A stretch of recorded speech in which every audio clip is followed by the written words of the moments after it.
My father pointed straight at me in the middle of a packed five-star restaurant and declared, without a hint of hesitation, she no longer belongs to this family. My mother sat frozen like a statue, eyes unblinking. And my sister raised her glass of wine and lightly clinked it against his. I remember the sound of glass hitting glass, soft, but as sharp as a slap. Welcome to Family Ashes, where family secrets are no longer buried under "we're doing fine" and post family photos that don't reflect anything real. If you've ever felt like the only one carrying all the bills, all the responsibility, all the shame, just to let everyone else in the family keep living in the illusion of a perfect home, then what would you do if they publicly cut you out, right on your mother's birthday? Tell me if someone in your family has ever treated you like a wallet instead of a human being with feelings and limits. The story I'm about to tell is mine, Lauren's, a daughter who took nearly 40 years to realize some roofs only get colder the longer you stand under them. I'm 38 years old, living in Austin, Texas, working as a deputy finance director at a major health insurance company. A job that keeps me so busy I sometimes forget my own birthday, but no one in my family ever forgets my payday. I'm unmarried, childless, and don't have anyone else to care for but myself. And that, in their eyes, makes me the perfect candidate for the role no one else wants, the walking wallet, the mobile bank, the one who picks up the pieces they can't, or won't, handle. My parents retired early when I was 30, claiming they wanted to slow down and enjoy their golden years. The enjoy part usually translated into utility bills, car insurance, the occasional trip to San Diego or Broadway tickets, all, of course, covered by me. My older sister, 3 years my senior, has switched jobs no less than 8 times in the past decade, always claiming she was just about to find the right fit. And my younger brother is drowning in debt from 3 credit cards and a personal loan he took out to start a business. I paid for every holiday dinner. I bought birthday gifts on behalf of the entire family. I covered my sister's rent whenever she was a few weeks late. I transferred a few $100s to my mom's account every month, unprompted. They called it gratitude. They praised me for being mature, stable, successful. But I knew those words were just a thin coat of cement covering a long-standing truth: I wasn't loved. I was used. And that duty, that obligation I never agreed to, just kept stretching, like a contract with no fine print and no end date. I knew that night wouldn't be peaceful. My mom picked an Italian restaurant in the heart of downtown Houston, the kind of place where valet alone can take an hour to return your car. She said she wanted a night to remember for her 62nd birthday. What she didn't know was that I, too, was preparing for a memorable night, just in a different way. The entire extended family showed up, over 15 people, all laughter and chatter, a swirl of colognes and perfumes, flickering candlelight on white wine glasses. There were even distant relatives I hadn't seen in nearly 8 years, invited nonetheless because Lauren's paying, so no big deal. I heard that from my aunt as I walked past the next table. It didn't make me angry anymore. It just made me more certain I was doing the right thing. That evening, I didn't bring my wallet. No credit card, no bank book, no emergency cash. I brought only one thing, a small gift, a photo book of Tuscany, a place my mother once sighed, "I wish I could go there someday," while flipping through an old magazine. I wrapped it in a sheet of the New York Times, not just to save money, but because I liked the raw honesty of a gift that didn't need decoration to be meaningful.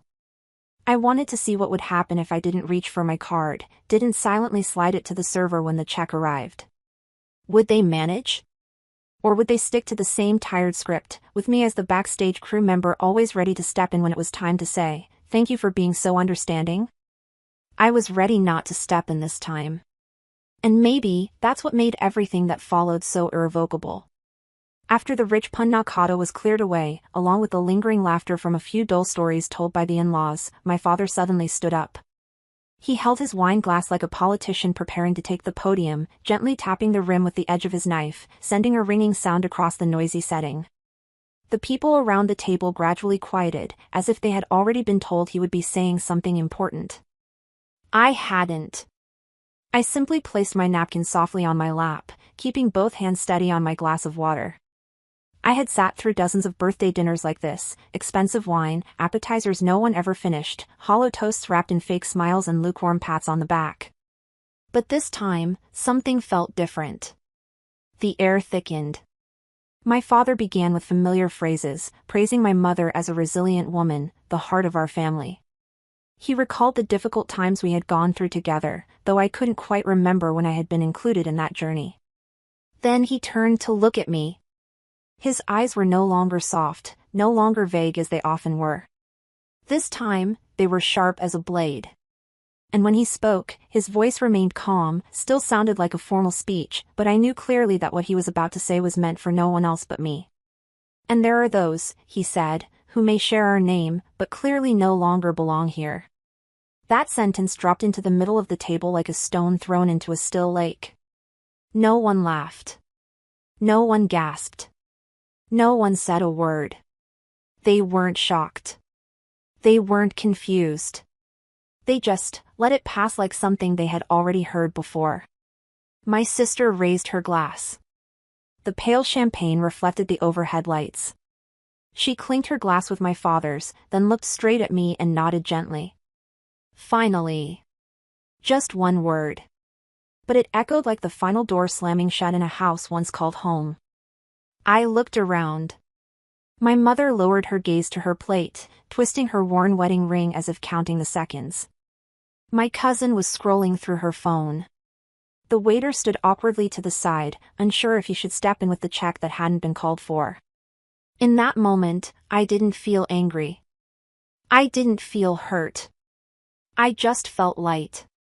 So light it was frightening, as if in that instant, all the burdens I'd been carrying, bills, wire transfers, nights crying alone after paying off someone else's debt, had suddenly floated away. I smiled. Not the smile of someone who had just been humiliated. It was the smile of someone who had finally had her suspicions confirmed. I looked my father in the eye. Then you're paying tonight, I said, my voice airy. A birthday gift from the outsider. Enjoy. I stood up. Took my coat from the back of the chair. Placed the small gift, the Tuscany photo book, neatly beside the untouched dessert plate. I walked out of the restaurant, my heels tapping softly against the marble floor like the final steps in a play I no longer wanted to perform. I didn't look back. I didn't need to. Because the only thing I left behind wasn't a family, it was a role. And that night, I chose to drop the curtain. When I walked out of the restaurant that night, the air had turned cold despite it being early October. Wind swept down the main street, carrying the scent of car exhaust and the faint sweetness of wildflowers from nearby boutique shops. I walked slowly, each step even and light, as if I no longer weighed anything. Like I had just shrugged off something that had sat on my back for decades without me realizing. I don't remember clearly how I drove home. I only know that when I opened the door to my apartment, I exhaled so deeply my chest ached. The house was quiet. Warm yellow lights, polished wood floors, neatly folded blankets, everything calm, like the version of myself I had always tried to become. I hadn't even taken off my earrings when the phone started buzzing. Then again. And a third time. My sister's name appeared first. I didn't answer. The screen went dark, then lit up again. 6 missed calls in 11 minutes. Then came my mother. Then my younger brother. The phone kept flashing like an endless seizure. I muted it. But I didn't turn it off. I wanted to see how far they'd go, now that, for the first time in decades, I wasn't there to pay. I sat down on the sofa and poured myself a glass of bourbon. No ice. No mix. Drinking it like one drinks a memory that's already died. I thought I'd feel some sense of satisfaction imagining them looking around the table, each waiting for someone else to pull out their wallet, while the server stood nearby holding a check for $3,200. But I didn't feel happy. I didn't feel angry either. I just felt empty. Not the sad kind of empty, but the kind that gives you just enough space to breathe. Around 10:30 p.m., the doorbell rang. One short, firm buzz. Then 3 more. Like the person outside wasn't planning to leave unless I answered. I walked into the hallway and glanced at the security monitor. My father. My mother. And my younger brother. Standing close together, not speaking, not looking directly into the camera. I didn't know how they'd gotten into the building, I hadn't given them the code.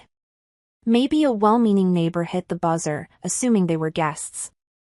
I paid for the building's security system, but it turns out privacy can still be traded away by a stranger's mistake. When I opened the door, they had already almost stepped over the threshold. My father entered first, with the same gaze I had known since childhood, cold, disciplined, and unwilling to be questioned. My mother followed, her face showing neither anger nor sadness, just fatigue. The kind of fatigue that belongs to someone who's grown too accustomed to waiting for others to apologize first. My brother looked the most uncomfortable. He glanced around the room like it was his first time here, even though he had sat in that exact chair at least 10 times before. "We need to talk," my father said, straight to the point. He didn't ask if I was available. He didn't check what I was doing. He walked in as if he still lived there. As if I were still the 18-year-old daughter who used to leave envelopes of cash on the kitchen counter whenever someone needed help. My mother set her purse down and sat in the chair without waiting to be invited. "You walking out like that," she began, voice steady, "you realize you ruined the whole mood, don't you? Today was my birthday. Everyone was looking forward to it." I didn't know if I was part of the everyone she meant. I didn't say anything. I wanted to hear why they had come. My brother stood near the door, hands in his pockets, looking both uneasy and anxious. "You know, the way you left, it shocked everyone. It felt like you were trying to make a scene. Like you wanted to stir things up in front of everybody." I curled the corner of my mouth. They said nothing about my father's words, the line, "no longer belongs here," that landed like a verdict in the middle of a restaurant. No one brought up my sister's satisfied toast. No one said a word about the public humiliation. All they spoke about was the mood, everyone, the fact that I hadn't played my usual role. I set my bourbon glass down on the table. "So who paid the bill?" I asked, not sarcastically. Just genuinely wondering how they managed, now that I hadn't stepped in. My father didn't answer. My mother rolled her eyes. My brother hesitated. They weren't there to understand. Not to apologize. Not to ask if I was okay. They came because of the $3,200 check that no one had picked up. They came to blame me for ruining the play they still wanted to keep running. And when I refused to play my part, they didn't know who else to cast.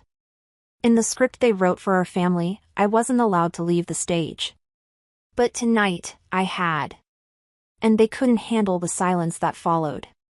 I sat there, my back resting lightly against the chair, hands folded in my lap, listening as the 3 people closest to me in the world took turns explaining why the public humiliation I'd just endured tonight was something that could be brushed off. No one apologized. No one said, "Your father went too far," or "Your sister shouldn't have said that." They hadn't come to admit fault. They came to correct me, like someone adjusting a clock that's fallen out of sync. And the saddest part was, I wasn't surprised.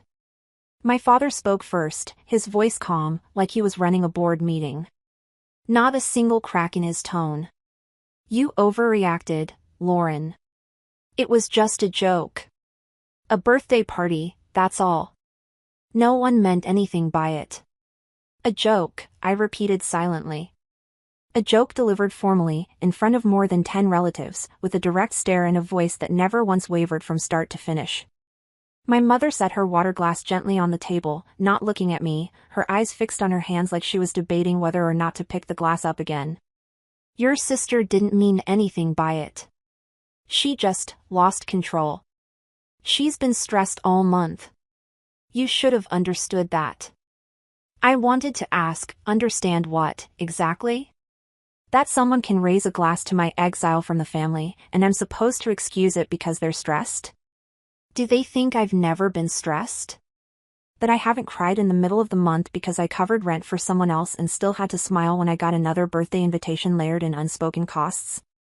My younger brother took half a step back, his voice quiet but clear. "It's not about what was said. It's about how you reacted. If you had just laughed, let it go, if you hadn't gotten up and walked out, maybe everything would have been fine."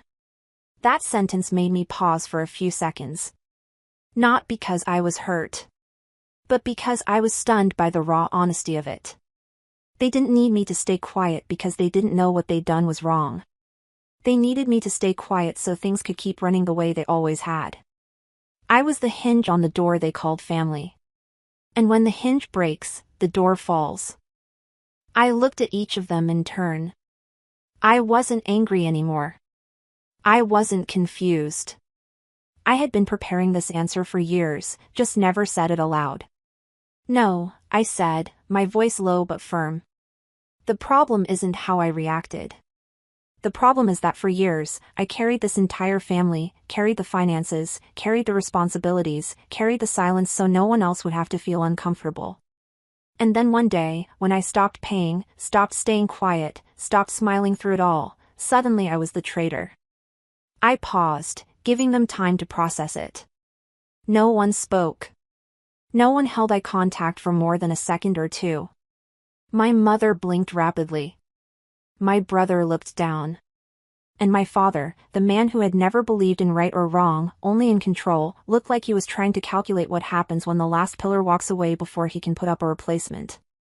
They thought I was being impulsive. That I was throwing a tantrum. That this was just a misunderstanding I'd cool off from. They didn't realize what had collapsed wasn't my feelings.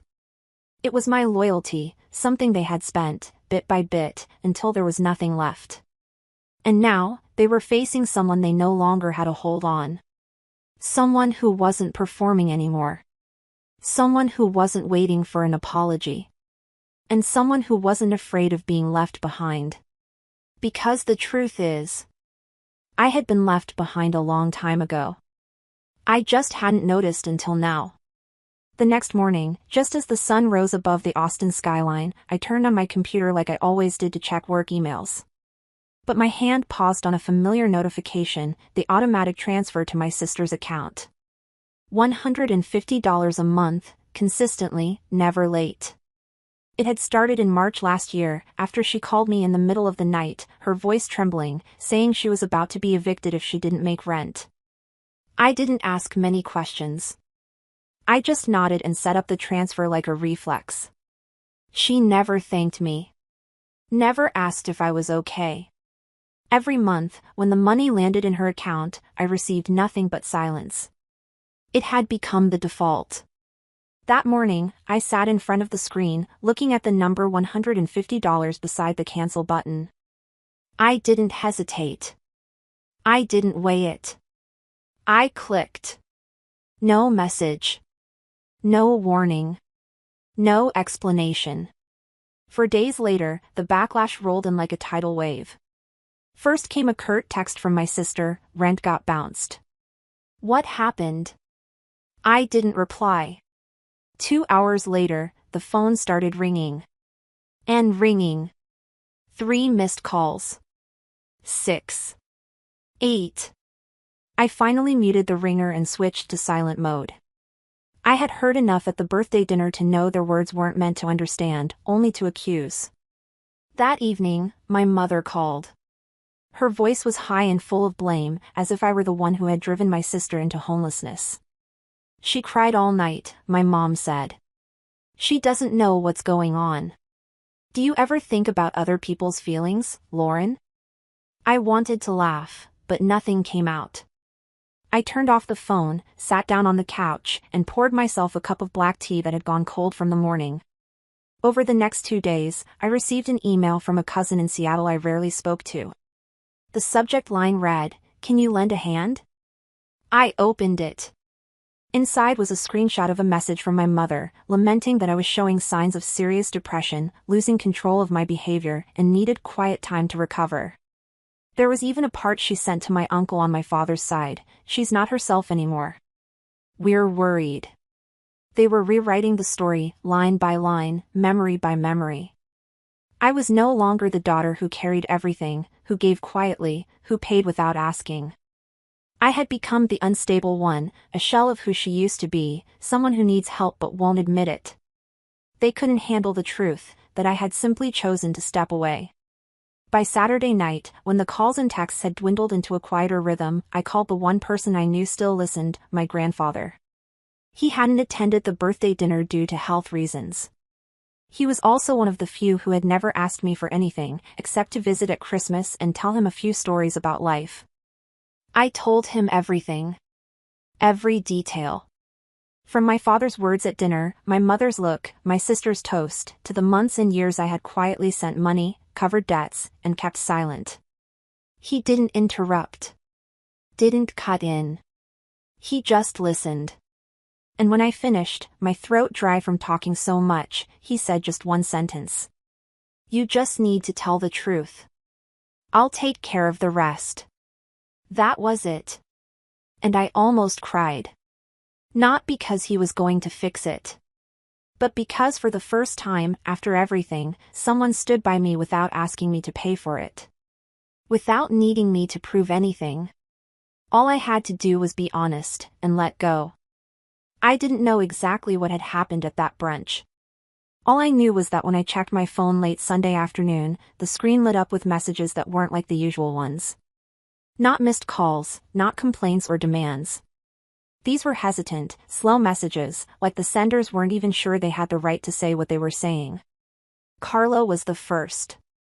A quiet cousin on my mother's side, living in Galveston, always a shadow at family gatherings, the one who sat in the corner and nodded politely whenever someone said her name. We were never close. But that day, she sent me a short message. Grandpa told everything. All of it. Left nothing out. I didn't understand right away. I replied, "Told what?" And her next message nearly made me drop the phone. Brunch at Aunt Margaret's. Everyone was there, Uncle Philip, both of Uncle Raymond's sons, even their grown kids. Grandpa stood up in the middle of the meal, while people were pouring syrup over waffles, and he started talking. One story after another. He didn't skip anything. I sat frozen on my couch, eyes fixed on the screen like I was reading a verdict. Carla said he began with the birthday dinner. With my father's line, delivered like a formal declaration, without hesitation, "She no longer belongs here." With the glass my sister raised like a sentencing that didn't need a trial. With the terrifying silence at the table, like everyone agreed. Then he continued, talking about the things no one in my family had ever admitted, that for years, I was the one behind the bills. The birthday dinner. My sister's rent. My brother's car repairs. My parents' vacations. All the small, ongoing things no one ever saw as sacrifices, only obligations. I imagined their faces as he spoke. Not angry. But the kind of awkward, squirming discomfort of people being stripped bare in broad daylight during breakfast. Carla said no one interrupted him. They just went silent. Forks and knives paused in midair. Waffles left half-cut. Because even now, despite his age, my grandfather was still someone the family tread carefully around. Not because he imposed fear, but because he didn't speak often. And when he did, he never wasted words. This time, he wasted none. That evening, I got messages from people I never thought would remember I existed. A cousin in San Antonio, who once borrowed $600 from me and ghosted, wrote, "I didn't know. I really didn't know. I'm sorry, Lauren." A cousin who once called me distant messaged, "I had no idea things ran that deep. If you need anything, let me know." And one person sent nothing but a single sentence, "You deserve to live without carrying anyone else." I didn't respond to anyone right away. Not because I was angry. But because I didn't know what to feel. Touched? Relieved? Vindicated? Or just empty? Because the truth, when it finally comes out, doesn't bring the kind of freedom people imagine. It just opens a different kind of silence. One that's no longer tense, but not entirely peaceful either. I sat there, alone in my apartment, watching the city lights flicker, listening to the distant hum of traffic as the world kept spinning, as if nothing had changed. But I had just stepped off a carousel that hadn't stopped in almost 40 years. I didn't cry. I didn't feel powerful. I just felt a little lighter. So light, it was almost as if I didn't exist. And then I understood. The freedom I had earned didn't come with applause. there was no one cheering. No tight embrace. It arrived cold and quiet, like an empty room after everyone has left. You can breathe. But you also have to fill that space yourself. The cost of freedom isn't loneliness. It's that you can never go back to being who you were. You can't pretend you didn't know, can't smile out of politeness, can't keep acting after you've seen backstage. And once you choose to live truthfully, you can't expect others to stay with you.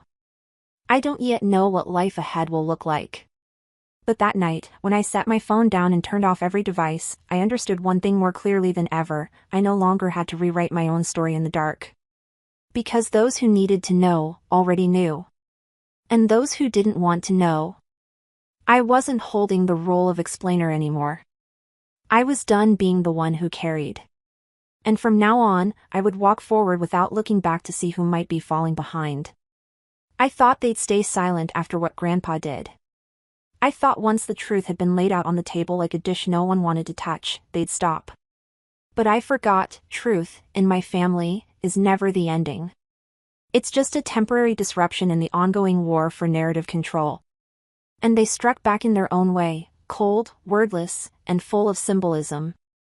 1 week after the brunch, I got a message from the front desk of my building. A package had arrived for me, sender unknown. I went downstairs with mild curiosity, since I hadn't ordered anything. It was a medium-sized cardboard box, sealed with old packing tape, no shipping label, no sender address. Just my name, scrawled in black marker, messy, but familiar. I recognized the handwriting. It was my mother's. I brought the box upstairs, set it on the table, and opened it.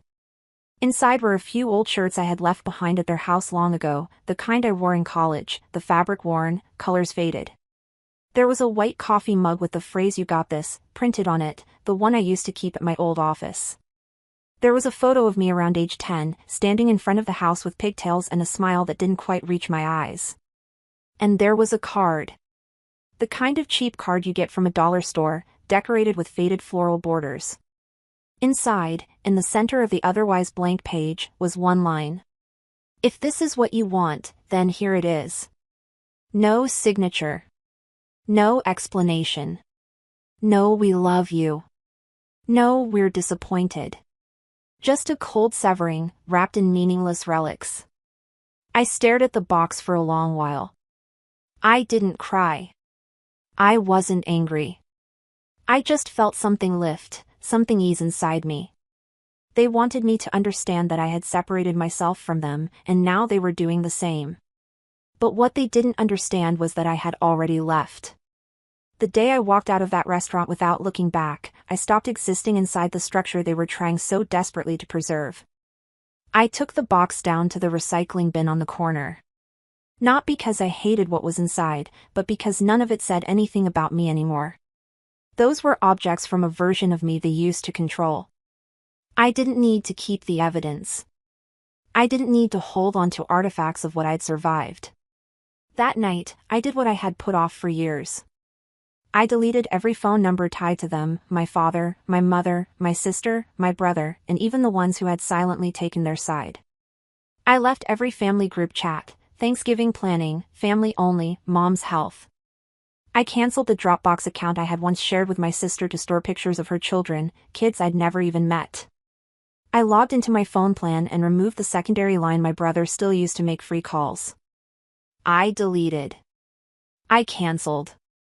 I disconnected. Not a single one of those actions made me feel pain. Nothing held me back. There was no conversation worth saving, no memory worth clinging to.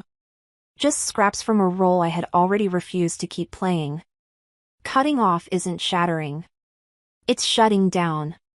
It's taking the battery out of a clock that's been running wrong for years. And when real silence filled my apartment that night, I knew something with more certainty than I had ever known before. This wasn't a loss. This was a return. A return to myself. Without the role. Without the apology. Without any box of old things to remind me I had once existed inside a family that couldn't accept my real self. I didn't know what exactly led me to the mountains. Maybe it was because I had grown too used to living between missed calls, cryptic messages, and group chats that made my heart sink every time a notification buzzed. Or maybe I needed a place where no one knew my name, where no one could summon me, expect from me, or quietly guilt me. I didn't plan the trip in detail. I just typed a few words into the search bar: remote cabin, Colorado. I wanted quiet. I wanted cold. I wanted wind slipping through wooden cracks like the breath of someone still alive. And I wanted disconnection, in both senses of the word. I chose a cabin nearly 30 miles from the nearest town. No signal. No Wi-Fi. Nothing tethering me to the outside world except the option to return. And for the first time in my life, I didn't feel abandoned. I chose to separate myself. When the plane landed in Denver, I didn't feel excited. There was no sense of adventure like the kind people talk about in healing trip articles. I just felt empty. But it was a clean kind of empty, like a room freshly swept, with no old dust clinging to your palms. The driver who took me up the mountain was a woman around 50, salt and pepper hair, her voice neither warm nor cold. When she stopped at the trailhead leading to the cabin, she looked at me through the rearview mirror and asked, "How long are you staying?" I said, 7 days. She nodded. Asked nothing else. That nod felt like a blessing unspoken. I hope you find something worth keeping. On the second morning, I wandered into a small nearby town, just a coffee shop, a handmade candle store, and a flea market where the sellers outnumbered the buyers. I stopped at a stall selling handmade books and journals. The leather covers were rough, the pages not bright white, each one slightly coarse and sun-faded, like they had passed through many hands. The woman arranging them looked up at me and said, "You seem like someone carrying a lot of stories." That line, so simple, made me stop for a few seconds. Maybe because it was true. I had carried too many stories, but I had never written them down. I chose a dark brown journal that fit neatly in my hand, unlined. That night, sitting beside the small wood-burning stove in the cabin, I pulled out a pen. I opened to the first page and began writing in my own handwriting, the same handwriting I used to hide, the one I had tried to neaten, adjust, make more presentable, so it would be easier to accept. I will not apologize for outgrowing the version of me that made others comfortable.